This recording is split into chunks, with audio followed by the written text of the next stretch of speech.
Sounds great. You're all set, Pete. All set. Okay, excellent. Thank you. All right. Greetings and welcome to the 2021 annual conference of the New York State Political Science Association. I'm Pete Richardson, and I'm the president of the association. As many of you remember, we unfortunately had to cancel last year's annual conference due to the COVID pandemic, and it's for this reason that we are very excited to be able to hold the conference this year. That being said, I'm incredibly grateful to all the people who made this year's remote conference possible. I'd like to thank in particular program co-chairs Dr. Jim Twombly and Dr. Josh Mehta for their tireless efforts in organizing this year's conference, as well as NYSPSA's former president and current executive director, Mr. Will Pinkney, for his vast knowledge and incomparable command of the Nation Builder website and software through which the virtual conference program and supporting information are made available. It's largely because of their competence and persistence as program co-chairs and executive director that we were able to meet here today and tomorrow. Gentlemen, once again, and on behalf of the association executive board and all conference participants and attendants and attendees, excuse me, thank you very much. In that connection, I also would like to thank the New York State Political Science Association section chairs for donating their time and hard work in creating panels, recruiting panel chairs and discussants, and corresponding with them over the last few months in order to make sure the panels went off without a hitch. I'd also like to thank the association's social media coordinator in helping to get out the word about the conference and encourage remote attendance and participation. I further appreciate all panelists and panel chair discussants for volunteering their time and energy to attend and participate in the 2021 annual conference. The NYSPSA Executive Board feels privileged to have you here with us this weekend. Furthermore, I'd like to thank Elmira College and its president, Dr. Charles Lindsay, for very graciously agreeing to host the 2021 annual conference and for providing many of the resources and services necessary to facilitate a remote conference. The association's executive board appreciates very much Elmira's assistance and generosity. We are indeed fortunate and privileged to be able to hold the 2021 annual conference at Elmira, an institution of higher learning with a rich history of pedagogical, political, and social progressivism, and literary distinction as the home to both Quarry Farm, where Mark Twain penned many of his most well-known political and non-political works, and home to the Center for Mark Twain Studies. Again, and on behalf of all New York State Political Science Association administrators and members, thank you, Elmira and President Lindsay. Finally, it is my great honor and privilege to welcome and thank for her gracious acceptance of our invitation to present as 2021 New York State Political Science Association Annual Conference keynote speaker, New York Lieutenant Governor Kathy Hochul. Madam Lieutenant Governor, we are very excited to have you join us this evening.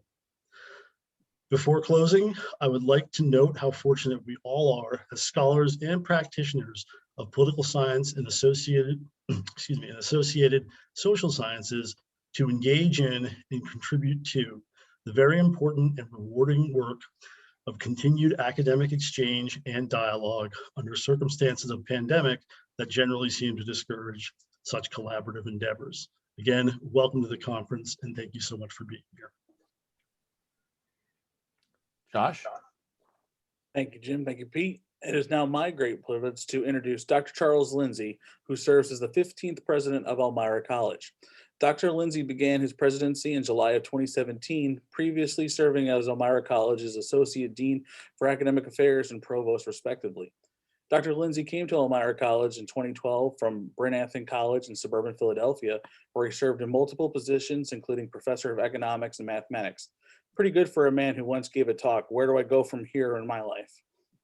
A graduate of Lafayette College in Pennsylvania and Lehigh University in PA, Dr. Lindsay earned his PhD at the University of Penn with a research focusing on mathematical models of individual choice behavior. Dr. Lindsay has an avid interest in politics and political science and has co-authored many papers and presented at that were presented at both the New York State Political Science Association and Northeastern Political Science Association. Dr. Lindsay's passion for politics is so strong that he's even known for doing impressions of US presidents, once going so far as to trip on a stage at an EC admissions event and say he was doing his best Jerry Ford. And with that, it is my great pleasure to introduce Dr. Charles Lindsay, president of my fair alma mater, Elmira College. Well, thank you, Josh, for that kind introduction. And it's tempting to do an impression right now, but I think I'm going to just hold back on that a little bit. So much appreciated. I think I'd like to return the favor and say that Josh really was, from my understanding, an exemplary student at Elmira College. He really cut his teeth here in student life and in the classroom. He was an inquisitive student. And I know that one of his key mentors on campus was Dr. Jim Twombly. And I think, so Jim deserves some sort of recognition for setting you on the path that you've been on now. So I've also had the privilege of working with Dr. Twombly on some research a few years ago into the relationship of technology purchases and political affiliation. I learned a lot from that. I like to think there was some mutual mentoring going on during that. But my background, as Josh pointed out, is in economics and statistics in particular, mathematics. So sorry about that. So people recognize me on campus, or you've probably already typecast me as one of the faculty members who pretend that complex political problems are essentially solved so that I can fit them into my mathematical model. That's my goal. So I'm, in all sincerity, I'm really delighted to welcome you this evening to the conference. I'm disappointed that we can't host this in person. You heard from Pete about some of the things on campus. We're known for having a beautiful campus. And yes, we're known for having the Center for Mark Twain Studies, where Mark Twain wrote most of his iconic works. And our connections with the women's suffrage movement and with the abolitionist movement in the 19th century. So the roots of Elmira College are very progressive. And recently we've made some interesting innovations to our curriculum. We have just introduced a program in healthcare management. We also just introduced the Tommy Hilfiger Fashion Business Program. So it wears the moniker Tommy Hilfiger because he is from Elmira, New York, and wanted to give back to the city and the institution. But I don't really want to focus on that right now. I want to go maybe just for a minute in a little bit of a different direction. While I think those programs have become virtually essential for particularly small private colleges to survive and thrive, I am an advocate for the competencies that are really fostered by the liberal arts. Critical thinking, writing, numeracy, I think they're more vital now than ever. And we're all living through some challenging times, not only nationally, but for higher education in particular. I'm sure your campuses have been influenced by market forces, by pragmatism, and two things that I think are really threatening to undermine the mission of the undergraduate experience. Tenure is under attack, and the general idea of any kind of faculty hegemony is something that really has been brought into question, I know, on a number of different campuses. So I think the danger is that the increased competition for students is cheapening the college experience, and it's becoming a race to the bottom. As more and more dollars are spent on branding and marketing, the resources that are available for critical things, critical pieces of the undergraduate experience, such as preparing educated citizens, are just that much more diminished. I know I'm probably preaching to the choir here, but I'm going to end with a question. The era we live in, we really have a pressing need for an understanding of politics, political science, for people to exercise their civic duty. I'm envisioning this as what Thomas Jefferson was talking about an educated citizenry and why he founded the University of Virginia. So I see political science, the subject area, as a core to the liberal arts experience. So my question is, how do we, as educators, safeguard and promote the ideal of an educated citizenry at a time when there's such discord in the public square and the focus is so much on the bottom line? So I leave you with that thought.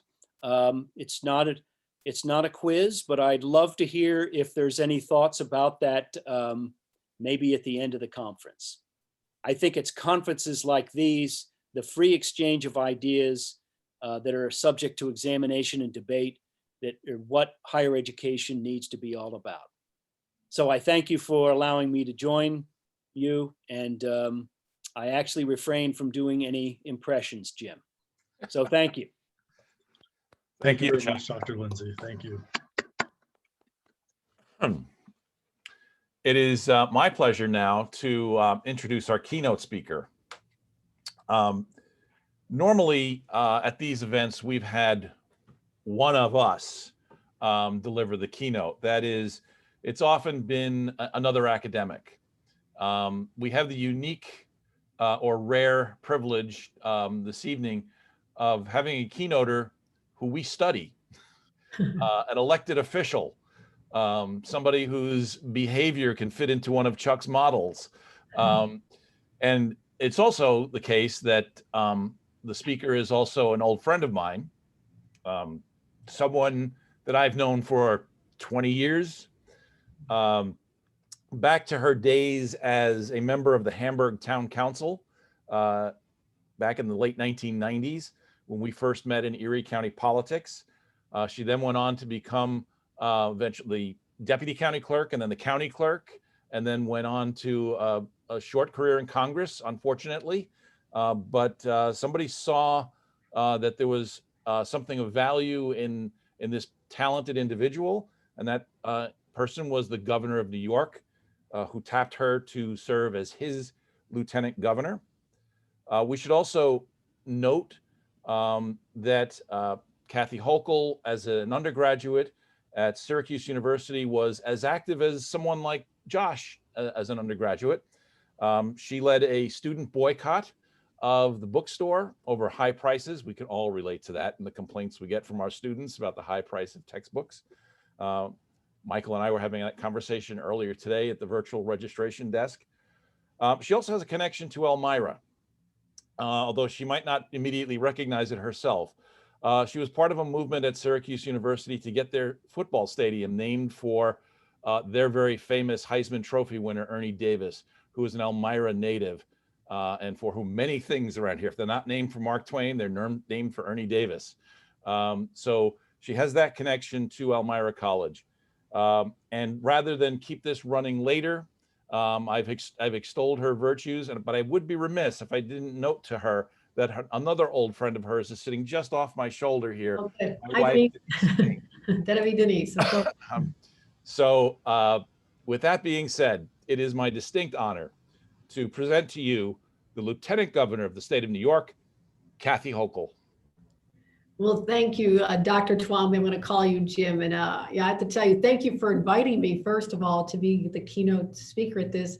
It was always intimidating, the prospect of being a lifelong politician to appear before a gathering of political scientists. That in itself is stressful. Now that you've actually mentioned, I feel it's like a little bit of a specimen being analyzed by experts in the lab. And I'm not sure if I'm going to perform right, or I'm one of the rats that you put out of her misery. I don't know what's going to happen here.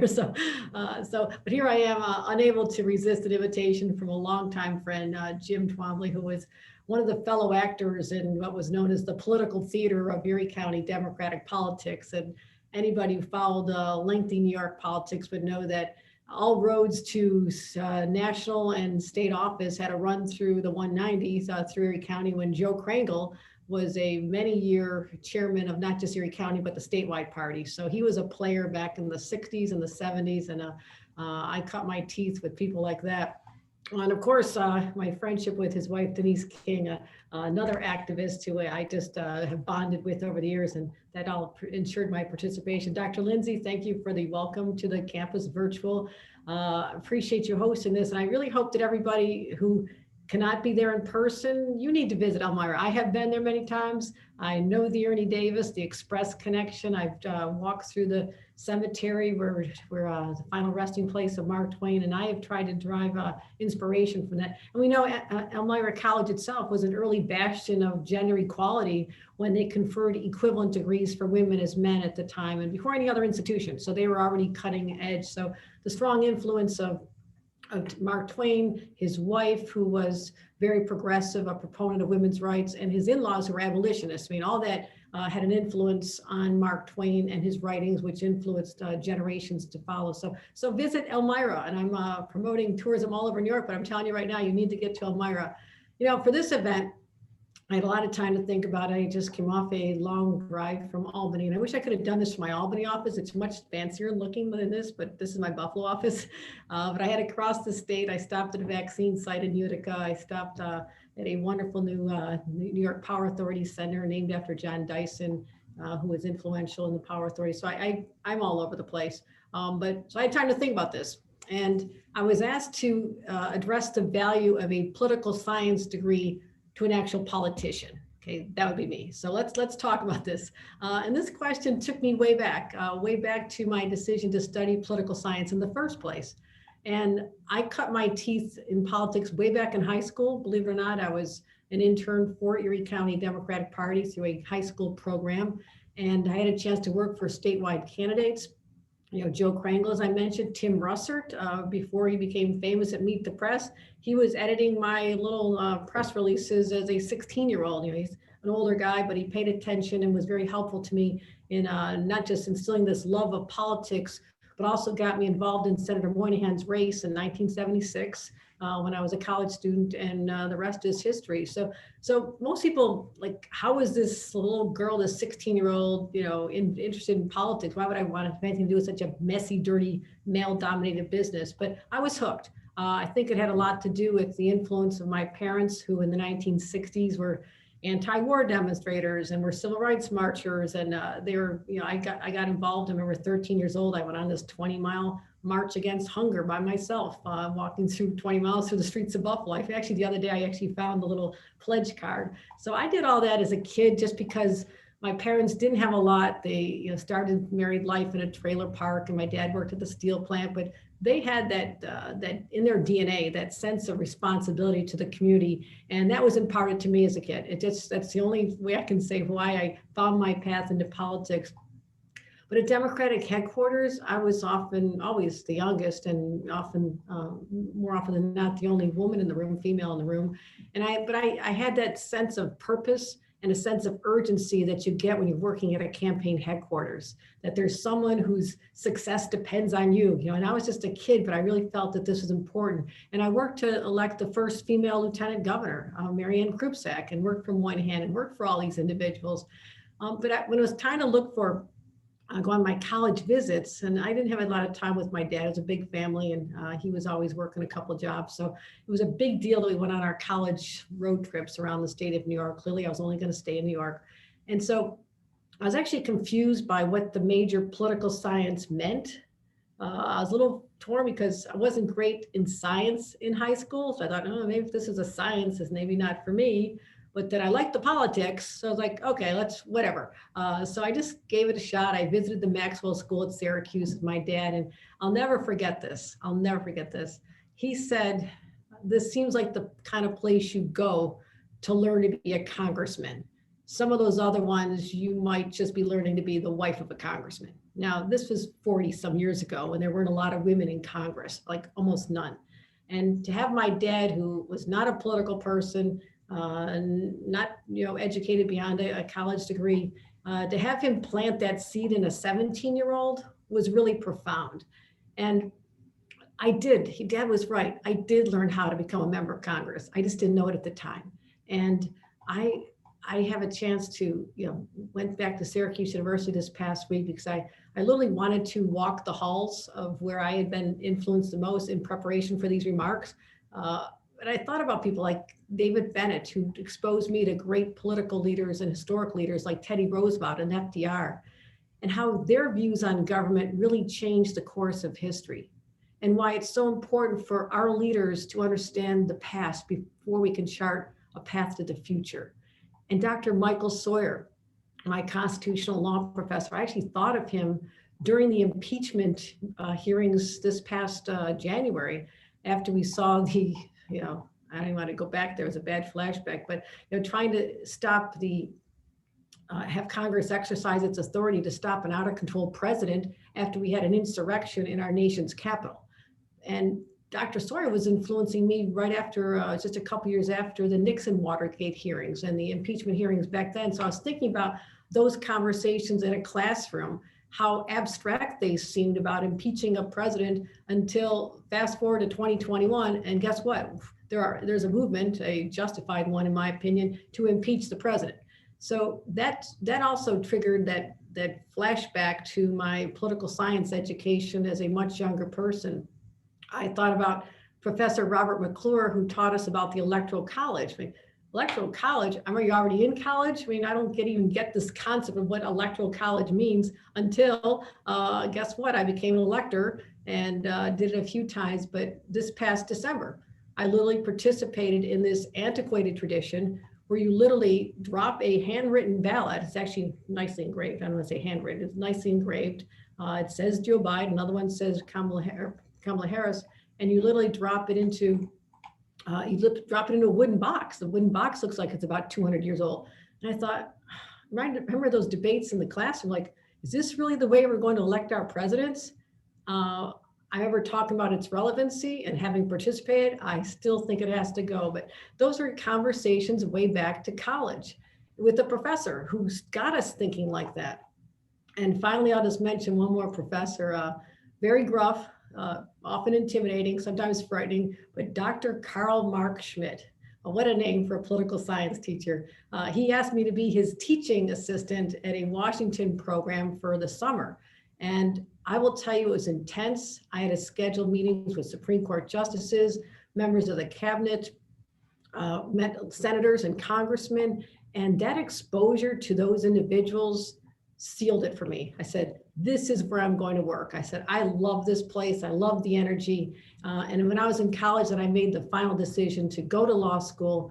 And my true ultimate goal for my career was to someday be a top staffer to a senator in Washington. It's all I thought I could achieve. Women were not thinking about running for office. That was just too far-fetched. Women were going to be staffers behind the scenes, work for somebody else, make them look good. And actually, I achieved that goal just a few later in my mid to late 20s, when Senator Moynihan asked me to be one of his attorneys on his staff. So I was kind of done with my career goals pretty early, and had a lot of influence from those political science professors. But when I think about my political science, my law degrees really opened the doors for me to understand not just the challenges, but the opportunities that public service makes available to people, that public service presents. And myself, I'm kind of a rare creature if you really want to analyze me and put me under the microscope. I've been elected to every level of government, town government, county government, federal government, and now statewide office. And I've lived to talk about it. So, and I actually may, in my retirement, come back and run for school board so I can have a clean sweep and have hit every level of government, but we'll see how that works out. But I can't think of another degree beyond political science that could have prepared me for this life. I don't know what it is. Yes, writing's important. I do that all the time. I was banging out my remarks and thinking about it the whole ride back here, and many other trips. I do a lot of writing in airports. So writing's important, public speaking's important, but those are all blended into this beautiful creature known as a political science degree.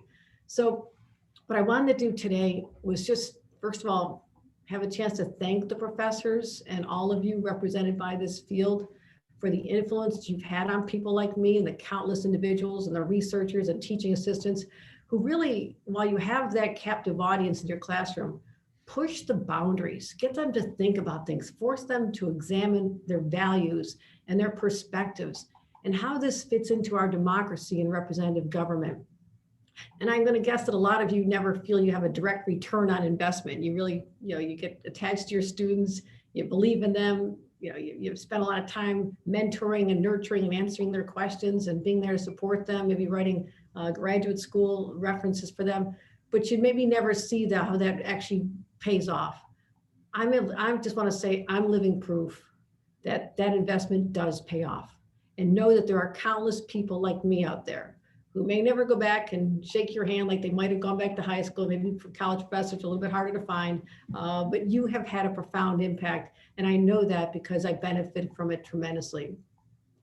But while I was getting this advantage and knowledge and experience in the classroom, Jim mentioned some of the things I had done outside the classroom at Syracuse, and to all the professors who cut me some slack when I wasn't attending a lot of classroom because I was picketing for 6 months straight. I had to take a few incompletes because I was protesting something. I want to thank you for letting me do that and letting me make it up later, because I was able to get an average that worked out after all. But that flame of activism that was in me was really sparked in the campus environment. And that helped me develop the confidence that I needed to be able to, not just on campus, but throughout life, really just pursue so many causes and go at it boldly. As you heard, we tried to stop, I went to the Carrier Corporation, which was in the process of doing the naming gift for the Carrier Dome. Guess who lost that battle, as I was in the Carrier Dome. But I was trying to convince them that wouldn't it be really magnanimous? Carrier Corporation, you're a big company, really influential. Wouldn't it be really nice if you named it after Ernie Davis? Still put up the money, 2.6 million, but let's call it the Ernie Davis Dome. Well, we got the Ernie Davis field. I mean, there is a field. I literally stood on it 3 days ago for inspiration. It's there, but I thought it'd be neat for the first Black Heisman Trophy winner to be recognized in that way. And I think if that conversation is being held today, I probably would have been successful. And of course, from Elmira, we can never forget Elmira Association there.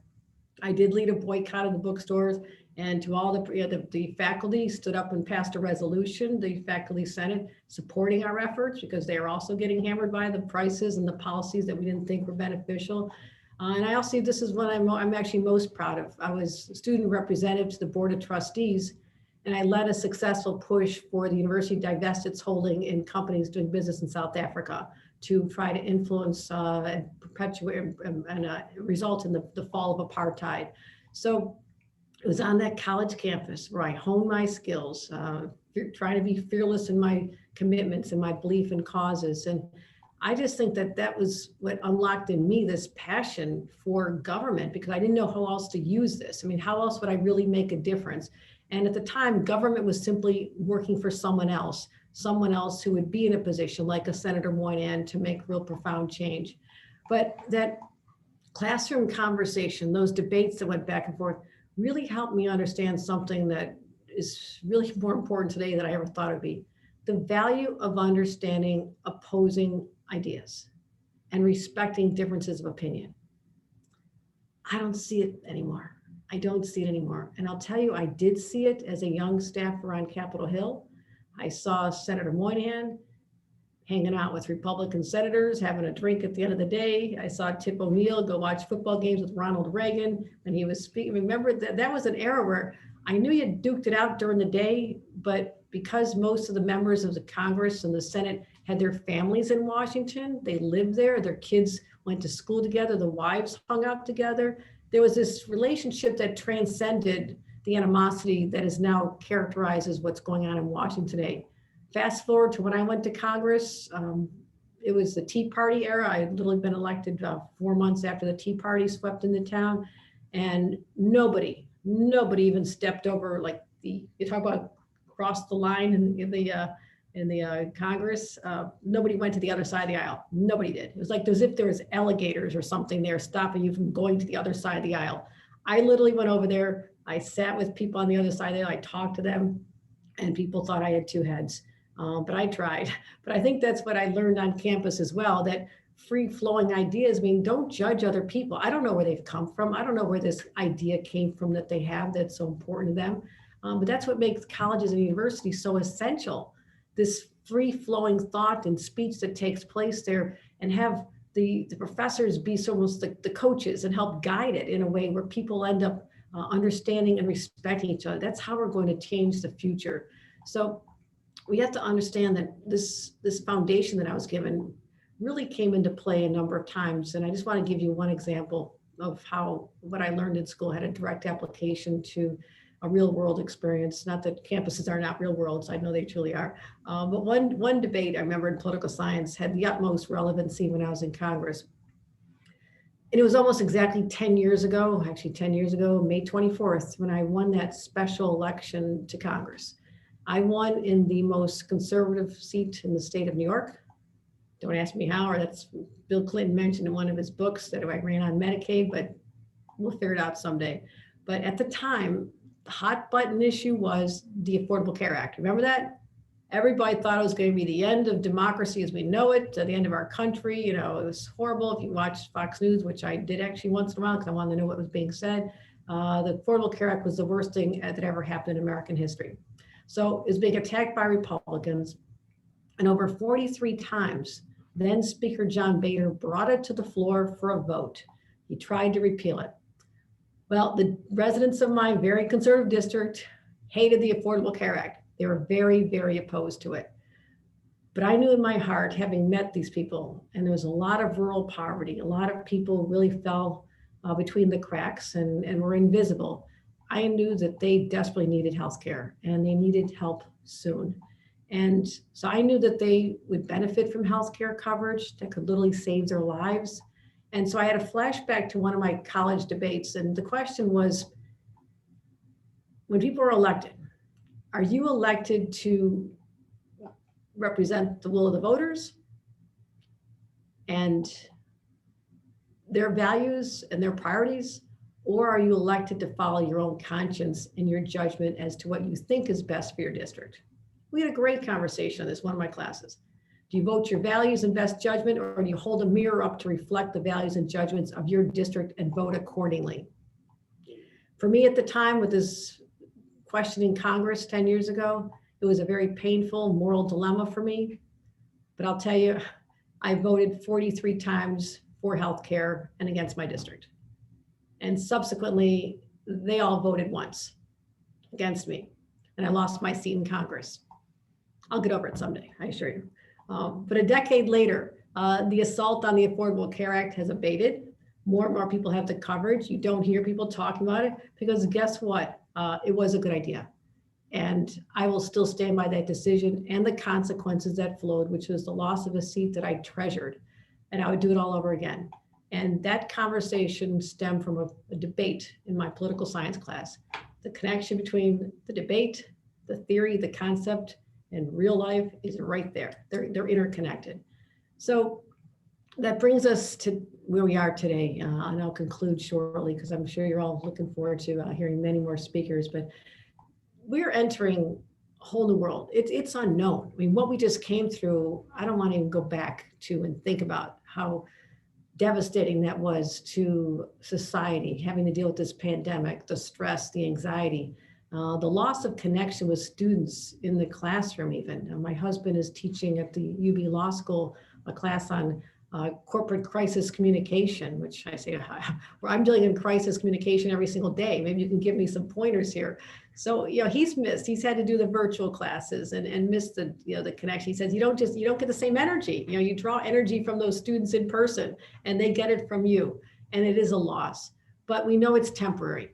But as we're entering into this post-pandemic world, we are enormously divided. Believe it or not, we are still even divided over a pandemic. Is it real? Are vaccines out there? Is it part of a hoax? Or is it something that is supported by medical science? You wouldn't believe the hesitancy now we're getting for the vaccine. It's insane. But even we're divided by state, region by region. Even within families, people are now divided. So this is kind of along the lines of what Dr. Lindsay put out at the beginning, the same kind of question. For those of you who teach and know that there's students sitting there either in person or on Zoom, you know what they've been through. You know that they've been through an extraordinary time themselves. And they, as young people, I will tell you, are far more anxious about the future than I was as a student at Syracuse University. I know it. The numbers are showing it, the suicide rates, the number of people with substance abuse, the number of people self-medicating through countless ways is off the charts. No one's getting any sleep. These kids are stressed out. But I have to say, they're anxious. They need adults to let them know they're going to be okay. And we can't let that anxiety get in the way of the immediacy of the challenges before us, because we still have major questions to answer. The burning questions of the day: how we address systemic racism, how we deal with social injustice, how we foster more inclusivity for marginalized communities, how we meet the challenge of climate change. Yesterday was Earth Day. I was running all over the state doing events. I was up in a snowstorm in Washington County, launching a solar field. I said, does this stuff work when it's snowing out? And I was in Rockland County, and I was in Albany making some announcements. But how do we meet the challenge of climate change? And this is what our young people are anxious about too. I remember the first Earth Day. I marched in that along with 20 million people. I was a kid, but it was bad then. It is really bad now. And how we address this whole idea of a new workplace. What's the future of work? What jobs are going to be out there for young people? And how do we solve healthcare inequities and better prepare for the next viruses that are sure to hit? That's why it is so important for the debates that you spark and the writings that you do and the research that is conducted by the Political Science Association.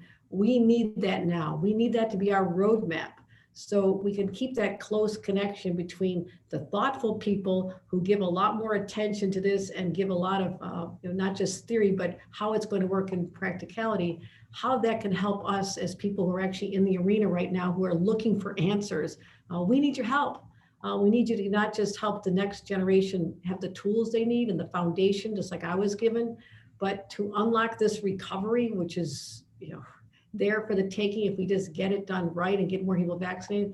I'm just asking all of you to help us, find ways to be influencers. And, even something as simple as everybody you talk to, every young person, tell them to get vaccinated. They're not immune. They're not immune from this virus. I've seen too many young people in the hospitals. So every hour that you're in a classroom, or every hour that you're doing your writing, every hour you're doing your research, you are helping shape the future of our state. And never forget, please never forget the influence that you've had on people like me, because I will tell you right now, I will never forget that influence. And for that, I thank all of you. Thank you, Madam Lieutenant Governor. Thank you very much. Thank you very much. Hope you have a fabulous conference, and I look forward to staying connected. I do love visiting college campuses. I'll be coming to more and encouraging young people to get vaccinated, doing a lot of things, but this was an honor for me to do this. I did stress out a lot, and I hope the stories didn't bore you, but I was just trying to think about, what it was like to be a student again. And it was really beautiful to go backwards and think about those wonderful professors that I will tell you, I didn't appreciate the way I should have at the time, but I remember their names, I remember their faces, and I remember their words all these years later. So thank you, everybody, for what you do. Thank you again. Thank you very much.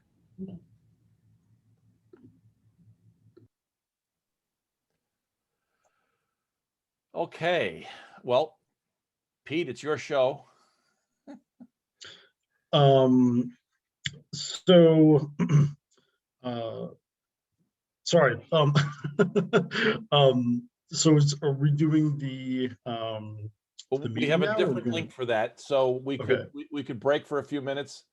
Yeah, let's do that. Let's break for a few minutes, and then we're going to reconvene at 5:30 for the executive board meeting, and we'll just go from there. Very good. Some of us have been online checking to make sure all the links work during the day, and we've been 9 for 9 so far. So let's hope the executive council meeting link works. Yeah, and thank you all for showing up to this as well, and listening to